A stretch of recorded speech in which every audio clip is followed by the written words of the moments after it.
ये महानगर लाखों लोगों को बसाने के इरादे से बनाया गया था, लेकिन इसकी चौड़ी सड़कें अभी भी खाली हैं और मिस्र के रेगिस्तान के बीच में एक बड़े शहर का निर्माण किया जा रहा है, जहां लगभग 6.5 मिलियन लोगों के घर होंगे। साथ ही दुनिया की सबसे ऊंची इमारत होगी। लेकिन अब तक इस शहर में रहने के लिए कोई भी तैयार नहीं है। अब देखना होगा कि क्या कोई यहाँ रहने के लिए आता है या नहीं। दुनिया के सबसे बड़े शहरों में दक्षिणी कोरिया द्वारा बसाया गया एक नया शहर सजोंग भी है, जहां हरे भरे वातावरण के अलावा लोगों के लिए स्मार्ट तकनीक की भी व्यवस्था है। लेकिन फिर भी वहां कोई क्यों नहीं रहना चाहता है? और सवाल उठता है कि इन नए शहरों में हो क्या रहा है? और एक और सवाल कि कुछ देश आखिर नए शहर बसा क्यों रहे हैं? और आज के वीडियो में हम यह भी पता लगाने की कोशिश करेंगे कि ये नए प्लांट सिटी सफल हो रहे हैं या असफल। तो इन सब अनसुलझे रहस्यों का पता लगाने के लिए हम वीडियो शुरू करते हैं। लेकिन वीडियो शुरू करने से पहले अगर आपने अभी तक चैनल को सब्सक्राइब नहीं किया हो तो प्लीज सब्सक्राइब करके बेल आइकन भी प्रेस कर दें। तो आइए शुरुआत करते हैं दक्षिणी कोरिया की नई राजधानी सिजोंग से। दोस्तों, दक्षिणी कोरिया ने पहली बार 2002 में असफल आर्थिक विकास और राजधानी सियोल की भीड़-भाड़ से निपटने के लिए एक नए प्रशासनिक शहर सिजोंग को प्रस्तावित किया था और तभी से यह प्रस्ताव गर्मा-गर्म बहस का मुख्य टॉपिक रहा है। दुनिया की अधिकांश राजधानियों की तरह सियोल भी काफी भीड़-भाड़ वाला शहर है और देश की अर्थव्यवस्था में इस शहर का काफी योगदान रहा है। लेकिन ये इलाका साउथ कोरिया के अन्य स्थानों की अपेक्षा अधिक घनी आबादी वाला है। देश की कुल आबादी का लगभग आधा हिस्सा तो सियोल के महानगरीय क्षेत्र में ही रहता है, जिनकी संख्या लगभग 2.5 करोड़ है। इन्हीं सब समस्याओं को देखते हुए 2007 में सजोंग सिटी का निर्माण शुरू किया गया और 2012 तक सरकार की ज्यादातर एजेंसियां भीड़-भाड़ वाली राजधानी सियोल से केवल 125 किलोमीटर की दूरी पर बनाई गई नई राजधानी में स्थानांतरित होना शुरू हो गई थी। लेकिन ताज़ा स्थिति ये है कि आज भी राष्ट्रीय असेंबली के साथ साथ लगभग आधे सरकारी मंत्रालय अभी भी सियोल से ही काम कर रहे हैं। सेजांग का निर्माण करते समय इसे एक आत्मनिर्भर शहर बनाने की हर मुमकिन कोशिश की गई। यहाँ पर हरे भरे वातावरण के साथ साथ हर स्मार्ट तकनीक की व्यवस्था की गई है। शहर में आने जाने के लिए इलेक्ट्रिक वाहनों का प्रावधान किया गया है और लोगों की एक एक जरूरत का ध्यान रखा गया है। फिर भी बहुत सारे लोग सेजोंग में बसना पसंद ही नहीं करते हैं और वो लगभग 4 घंटे की यात्रा करके अपने कार्यस्थल से सियोल जाना ही प्रेफर करते हैं। लोगों का मानना है कि सेजोंग में परिवहन संपर्क और सेवाएं अभी भी अपर्याप्त हैं और लोग सरकार की आलोचना करते हुए कहते हैं कि वहां पर कार निर्भरता को बढ़ावा दिया जा रहा है। लेकिन हम कह सकते हैं कि ये तो सेजोंग शहर की सिर्फ एक शुरुआत भर है और वहां अभी लगभग 4 लाख लोग रहते हैं। लेकिन अगर सियोल से तुलना की जाए तो 2.5 करोड़ की तुलना में ये कुछ भी नहीं है। नेपिडो। दोस्तों, केवल दक्षिणी कोरिया ही ऐसा देश नहीं है जिसने 2002 में अपनी राजधानी को स्थानांतरित करने का फैसला किया था।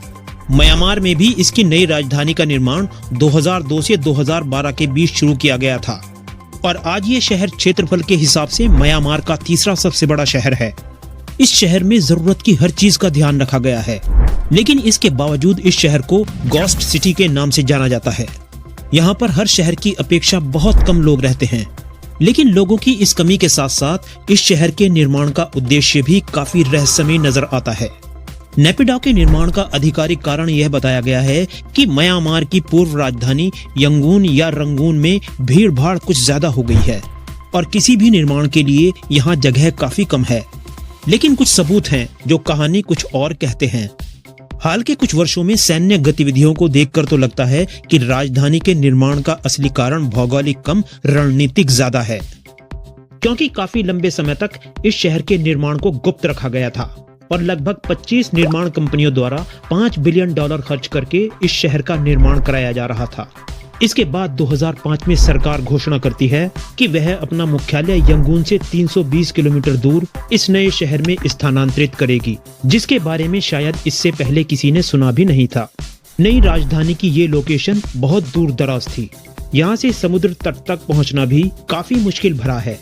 इसके अलावा सड़क प्रणाली भी बहुत असुविधाजनक रूप से बनाई गई है, जिस कारण से शहर के एक हिस्से से दूसरे हिस्से तक पहुँचना मुश्किल भरा हो जाता है।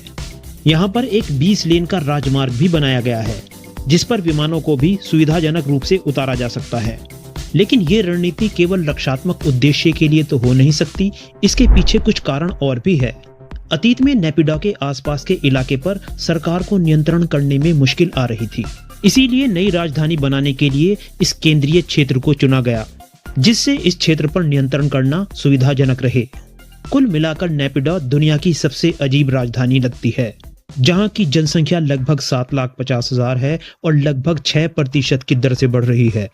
और ये नंबर 90 लाख से बहुत कम है, जो सरकार ने नेपिडो के लिए योजना बनाई थी। New administrative capital of Egypt. मिस्र का यह शहर भी योजनाबद्ध तरीके से बनाए जा रहे शहरों में से एक है। एडमिनिस्ट्रेटिव कैपिटल मिस्र की एक विशाल परियोजना है, जो राजधानी काहिरा से सिर्फ 80 किलोमीटर पूर्व में बनाई जा रही है।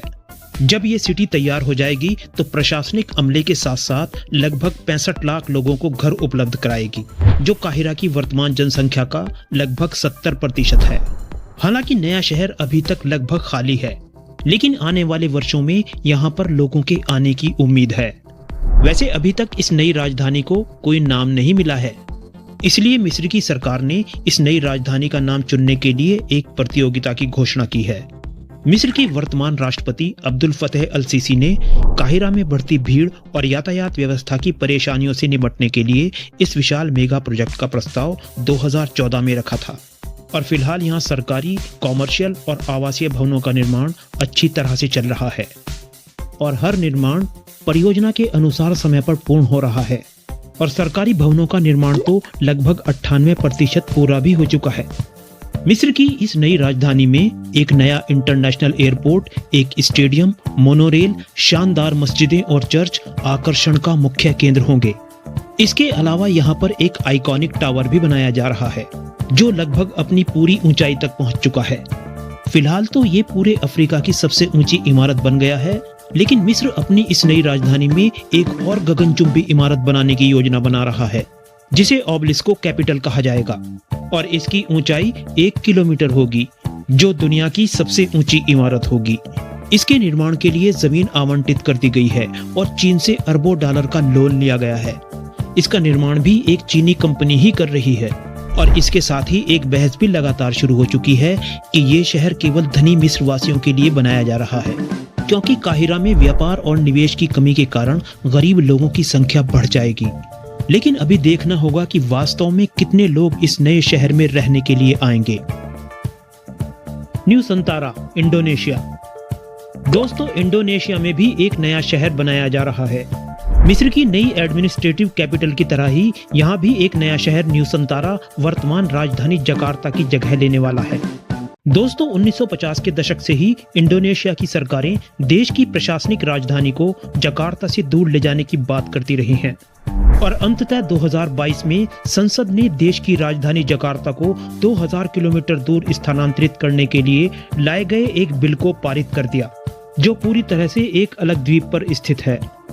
लेकिन इंडोनेशिया की सरकार देश की राजधानी को इतना दूर क्यों स्थानांतरित करना चाहती है और ये कब तक हो पाएगा? दोस्तों, एक्चुअली जकार्ता एक घनी आबादी वाला शहर है।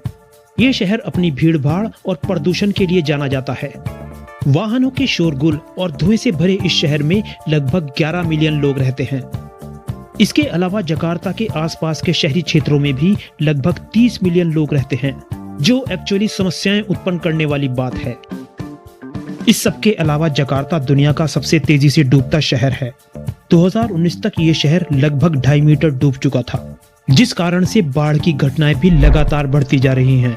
Indonesian national research innovation agency के अनुसार अगर कोई ठोस कार्रवाई नहीं की जाती है तो 2050 तक जकार्ता का 25% हिस्सा पानी में डूब जाएगा। रिसर्च के एक अध्ययन के अनुसार जकार्ता के धंसने का कारण पानी का जमीन से ज्यादा खींचा जाना है। इसके अलावा जलवायु परिवर्तन के कारण समुद्र का जल स्तर भी बढ़ रहा है। जलवायु परिवर्तन के कारण मौसम लगातार बिगड़ता जा रहा है, जिसके कारण समुद्र और नदियों में अचानक से बाढ़ की घटनाएं बढ़ती जा रही हैं। समुद्र के बढ़ते स्तर को देखते हुए सरकार द्वारा डूबती तटरेखा के साथ लगभग 50 किलोमीटर लंबी समुद्री दीवार का निर्माण कराया गया, लेकिन इस सब के बावजूद कुछ घर समुद्र में समा चुके हैं। जकार्ता की इस खराब स्थिति के कारण इंडोनेशियाई सरकार ने बोर्निया द्वीप पर पूरी तरह से नई राजधानी बनाने का फैसला किया और आज बोर्नियो के जंगलों में इस नए शहर का काम बड़ी तेजी से चलाया जा रहा है। इसके लिए सबसे पहले यहाँ पहुँचने के लिए सड़क मार्ग बनाए गए और बहुत से सरकारी भवनों का निर्माण अब तेजी से किया जा रहा है। इस नए शहर का नाम न्यू संतारा रखा गया है और इसे लगभग 2500 किलोमीटर क्षेत्रफल पर बनाया जा रहा है, जिसमें उम्मीद है कि लगभग 20 लाख लोग रहने के लिए आएंगे। इस योजना पर लगभग $32 मिलियन की लागत आएगी, जिसमें 40% भाग अंतरराष्ट्रीय कंपनियों से निवेश किया जाएगा। तो दोस्तों, आप क्या सोचते हैं इन नए मेगा शहरों को बनाने के बारे में?